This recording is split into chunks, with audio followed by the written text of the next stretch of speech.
I am very happy to have welcomed my dear friend and former member of the European Parliament, Andrej Plenković, here today to participate in our This is Europe debates. Andrej's intervention and comments were a very timely reminder of the power of European integration, and this especially as we look forward to the important decisions at the European Council tomorrow. Let me also congratulate Croatia for becoming the 20th member of the Eurozone in the year of the 20th anniversary of the euro. This is a signal of strength and confidence in our union. And as time is limited, and I'm sure you have questions, let me just also add here what I already said quickly in the plenary. In order for us to remain credible, especially in these times when countries look to Europe for leadership, we must be consistent. Croatia has met all the requirements to join the Schengen area. Croatia is ready, and now it is time to let them join, and this Parliament will definitely play its part in ensuring that. I give the floor now to you, Prime Minister, dear Andrej. Thank you. Can I speak in Croatian? Yes, you can. Yes, okay. Dobar dan. Evo, prije svega želio bih zahvaliti predsjednici Europskog parlamenta, gospođi Roberti Metsoli, na pozivu da sudjelujem kao jedan od šefova država i vlada Europske unije u raspravi. Ovo je Europa. Ovo je bio moj treći nastup u proteklih 6 godina pred Europskim parlamentom, svaki put u različitom kontekstu i na različite teme. Ovaj puta u svjetlu nove serije rasprava i gostovanja predsjednika i premijera ovdje u Europskoj kući demokracije na temu trenutnih izazova i globalnih i europskih, onda zasigurno i nacionalnih. Bila je ovo prigoda da izložimo naše stajalište nakon što je konferencija o budućnosti Europe trajala godinu dana. Znate da je gospođa Dubravka Šuica, potpredsjednica Europske komisije, nadležna za demokraciju i demografiju, bila neposredno uključena u niz događaja koji su took direct participation involving many events all around Europe, not only in Croatia but also in Brussels and Strasbourg.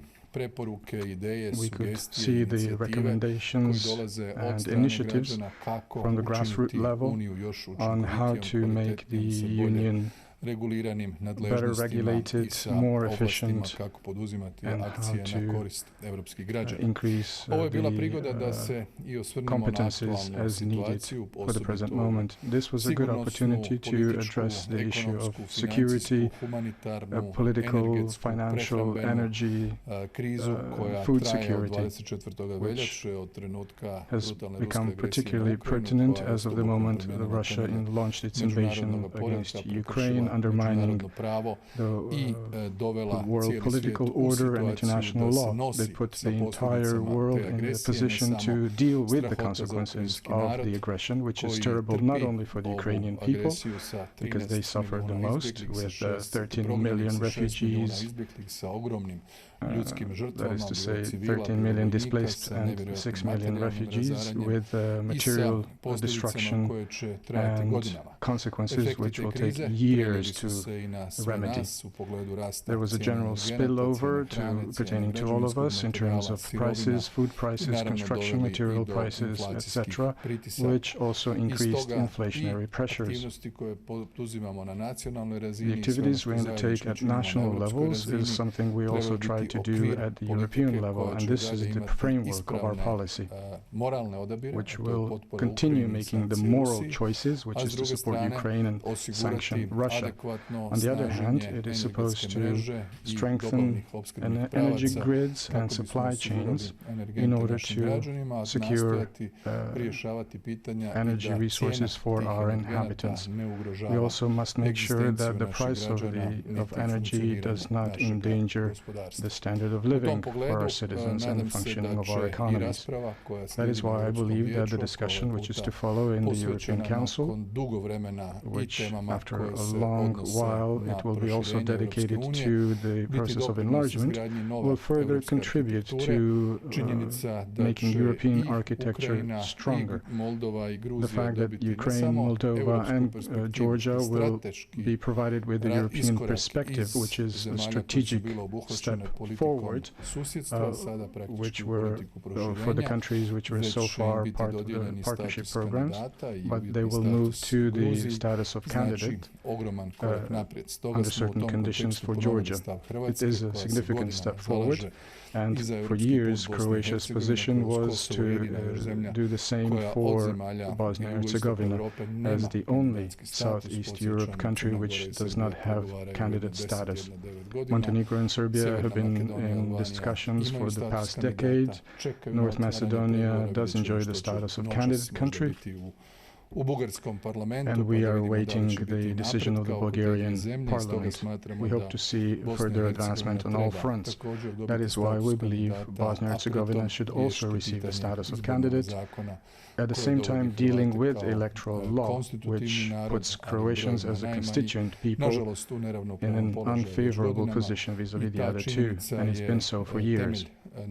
This fact alone is the basis for our activity to have a more just electoral system in that country, which will enable better functioning for Bosnia and Herzegovina and its European pathway as quickly as possible. We also want to see Kosovo progress in terms of liberalization, because Kosovo has still not formally submitted their request for membership, hence they cannot be a candidate country. 5 countries still do not recognize Kosovo. As for any other topics, once all these crises end, which have been ongoing as of January 2020, we hope to go back to the basis of our policy and development in the coming decades, that is to say, digital and green transition. Had it not been for COVID and the Russian aggression, they still would have been at the top of our agenda. They would be particularly discussed as part of the This is Europe project. However, we were forced to deal with other issues, existential issues instead. The two transitions will go hand in hand with the current topics and will further be intensified in the coming years. Thank you again, Roberta, for your strong support for Croatia's participation in the Eurozone and in the Schengen area. I would also try to thank Siegfried Muresan, who drafted the report on our membership in the Eurozone. After the draft decision of the Council is sent to the Parliament, we expect to have a rapporteur on the Parliament side for Croatia's participation in the Schengen area.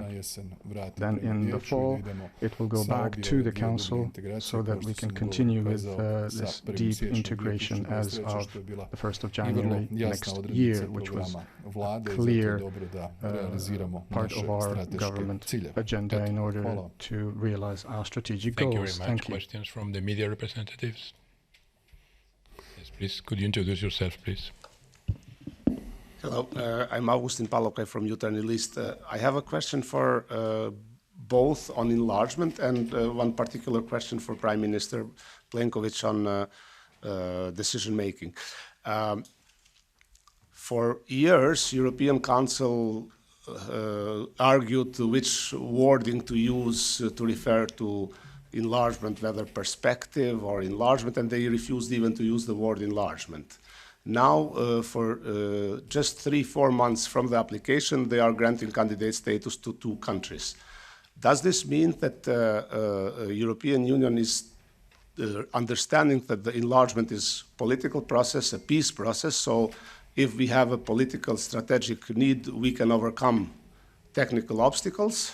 And in this change of way of thinking in the EU, can the Western Balkan countries get real concrete results in terms of either granting candidate status or moving with the start of accession negotiations, not to keep them to last several years?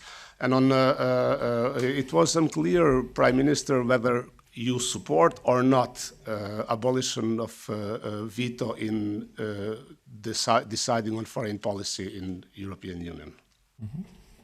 So thank you very much. This Parliament has been very, let's say, unequivocal ever since, first of all, the invasion by Russia in Ukraine on pushing for the Council, in this case the European Council, to accept, after the necessary processes and steps were taken, to agree that Ukraine should be a candidate country for the European Union. Similarly with Moldova and Georgia. We say this because we realize it was time for the European Union also not only to look at itself as a conglomeration of economically interdependent states, but also from a geopolitical and security perspective, this is the moment to recognize that we need to open our door to populations looking at Europe as their home, which in fact we have seen with unprecedented public support in all our countries. But that, at the same time, as you said, should not put the Western Balkan enlargement on the back burner. It will be also the central message that I will transmit on behalf of the European Parliament tomorrow, both at the Western Balkan Summit and later at the European Council. Different countries, of course, are in different phases, and I met with the President of Kosovo this morning, and this was a clear message also to work with a position that has been strongly adopted by this Parliament and will be reiterated next month for visa liberalization to be given to Kosovo. So on this, we have been very vocal, and we will continue to be on that path of enlargement as a method of Europe becoming more geopolitically coherent and secure. Što se tiče prvoga pitanja oko proširenja, točno je ogromna evolucija ovo što se događa. What has been going on is a large step forward. It's an evolution. You know very well what has been done in the past 25 years in terms of perspective to potential candidates. And all that was used within the scope of enlargement. And that is something I also mentioned in my address here. This kind of evolution pertaining to the countries which were part of the partnership project involving the six: Ukraine, Georgia, Belarus before it was suspended, Moldova, Armenia and Azerbaijan. All this brought the three countries closer towards Europe because the remaining three showed no such ambition. And de facto, they moved from the partnership policy to the enlargement policy arena. First and foremost, they confirmed this through their legal acts and by submitting their request for EU membership, as well as the fact that the Council speedily sent its request to the Commission, and the Commission in turn sent a questionnaire very quickly, and the results, I believe, were published last Friday. Some of the results, if I'm not mistaken. Two opinions were in favor of candidate status, and in terms of Georgia, there are certain preconditions. This is an enormous step forward. This change of political optics in terms of methodology and speed, as you will recall, the Croatian scenario, it took years in our case. We were all here at the time. We submitted our request in February 2002. Then, in April, this was discussed before the Council, and with certain complications that only a few of us were familiar with, decided to put the question to the Commission. And the Commission waited for a year. A year. Their opinion on Croatia came out a year later. This is an important factor to mention. We started our negotiations in 2005. The steps taken in this case were extremely fast, and providing candidate status to Ukraine is exceptionally important, and I expect the Ukrainian leadership to react. there was much change in terms of political stance in some EU countries, especially after Versailles and our summit, which happened on the 30th and 31st of May. This is all good. In terms of the countries of the region, I believe this fact alone will also make their process speedier. The new methodology we agreed upon during Croatian presidency was put there to bridge the gap which affected Northern Macedonia and Albania. I believe the summit I am referring to was in November 2009, just on the eve of our presidency. It did much good. But now countries who want to make a step forward towards the European Union must make best use of it. Croatia signed a document about a month ago, in addition to other 13 countries, by which we cautioned against certain changes in terms of qualified majority in the treaties is not something that we believed was necessary. A step forward towards treaty revision requires an adequate analysis of what was put forth by the Conference on the Future of Europe. It is not the same point of view for those countries which are large and the small ones. When we compare stances or points of view, I believe over 90% of the topics are agreed upon in general, and there are some particular interests in terms of a number of countries which want to hold on to their reserve until the last minute. Yes, thank you. Tomislav Krasnec from Večernji List, Croatia. A question for both concerning Schengen. Yeah. President Metsola, you talked very positively about the procedure in European Parliament. What do you expect? How fast do you expect this decision in the European Parliament to be taken, and do you expect in the debate? We've heard some criticism every time that there was a debate on the way that Croatia is protecting its border. We heard criticism from part of the political groups on pushbacks, even today. So do you think this is going to be a problem in the European Parliament? And how do you see prospects of Croatia joining Schengen before Bulgaria and Romania, which European Parliament also gave its positive opinion years ago? And Prime Minister Plenković, as well for you, you mentioned today that next week the Council will start a formal procedure by sending the decision to the European Parliament. How fast do you see the procedure moving on from there?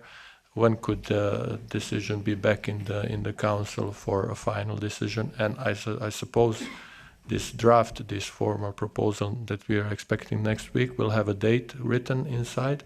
So can you confirm that 1st of January next year is a target date? Thank you. So I will not go into deadlines or periods of time. It is important that all processes are done properly. So what would happen once a decision is taken at the appropriate competent forum within the Council is that one committee in this Parliament is seized, a rapporteur is appointed, the shadow rapporteurs are appointed, and the debate takes place in the committee. What I can say is that I used to work within the Civil Liberties Committee before I became president, and there were many discussions in that Parliament, in that committee, which were consistent in their argumentation that once the Commission reaches a conclusion that a country has technically and legally abided by the requirements, then this Parliament will do its part to bring together on the same par that decision. Criticism is always put, and as we also heard the Prime Minister this afternoon answering the questions in the plenary, no doubt those replies will once again be forthcoming, as happens in every single debate in this Parliament. But once again, I say that technical and legal requirements should not, let's say, be put aside in, let's say, and disguised as a lack of political will. And I say that because, as Andrej was mentioning his own experience, I also lived through a very long period of accession, and I can say that there were moments when one would ask the question whether the responses or the points that were made were really technical or legal, but rather political. On Bulgaria and Romania, we have also over time discussed this position in the Parliament and in the relevant committees, and in that case, again, once the Commission reached a conclusion that the criteria were reached, then I would really hope to see a European Council where this issue is no longer brought up as a point. I spent 10 years in the Council, and every month there would be the question as to whether those countries would join the Schengen area, and I would very much like to be in a position to say that the European Union and the area is complete with the members who have applied and have reached all the criteria to join.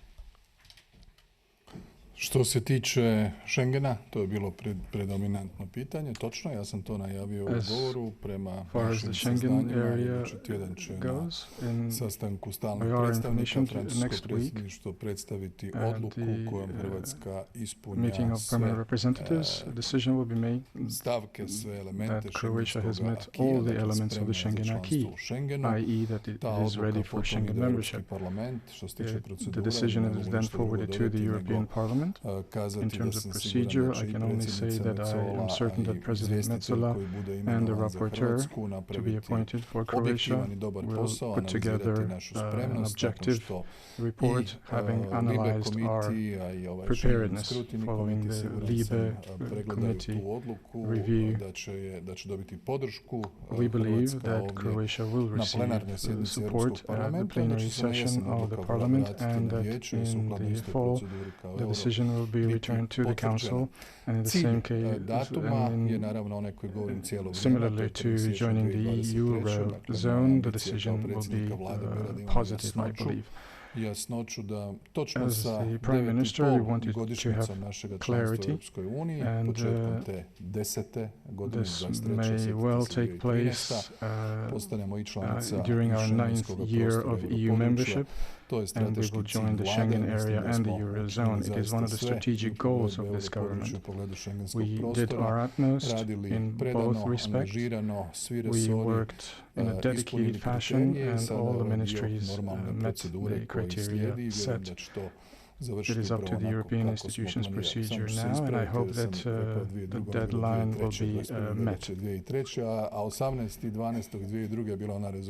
I just wanted to go back to some of the years I mentioned during Croatia's accession. I may have been off in some dates, but it's been quite a number of years. I stand to be corrected if I missed one or two, but we were together in that process. Unlike some who wish to comment upon European integration now, although they were nowhere to be found at the time. Good afternoon, Pietro Guastamacchia, Italian news agency. We heard a lot about energy crisis and the need for looking for alternative sources. Do you think this could play a part in your effort in extracting natural gas from the Northern Adriatic Sea, and if this can help diversification in energy supplies for Europe, and have you had any contact on your Italian counterpart since the beginning of the war on this? Što se tiče, do you want me to answer in English? Is it easier for you? Yes, yes. Okay. We have English in our ear. So. You have English. Okay, so I'll speak in Croatian. Što se tiče prirodnog plina, znamo da Hrvatska ima svoje nalazište prirodnog plina, da je to bitan dio ukupne potrošnje plina u Hrvatskoj. Mi smo vodili računa o tome da diversificiramo pravce opskrbe. Hrvatska uz mogućnost dobivanja plina koji dolazi od godinama iz Rusije smo imali plinovode, sagradili smo but we also invested in the LNG terminal on Krk Island in order to have a secure supply. Please bear in mind that the needs of Croatian households and industry revolve around 2.8 or 2.9 million cubic meters, which is exactly the amount the LNG terminal on Krk can produce. But we want to upgrade it now. We will make additions to the ship that we already have, which will increase our capacity, putting us in a position to secure sufficient quantities for Slovenia, Bosnia and Herzegovina and Hungary, as well as any other neighboring countries. We will also closely follow the situation in our fields in terms of research.